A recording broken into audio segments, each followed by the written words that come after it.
Morning guys, Gina from Marcor.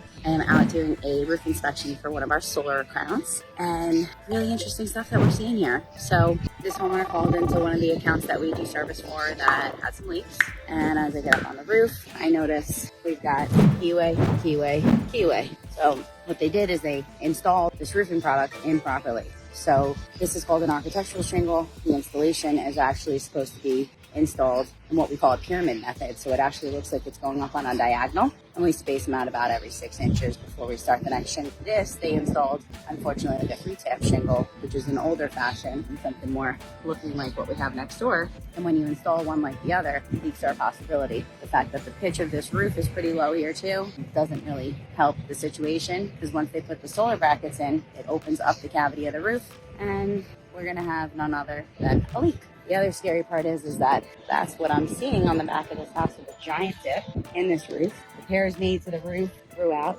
It's really important to make sure that your roof's in good condition before we put solar on it, and before any company puts solar on it. Otherwise, unfortunately, this company is going to have to pull this whole system at their expense, replace the roof, and unfortunately, they're going to have to be replacing some sheathing here too. If solar companies have the education like this and they can understand what kind of things that they are missing before they actually install the solar, they can save themselves tens of thousands of dollars of these kinds of mistakes. Any questions? We are a call away. Thanks.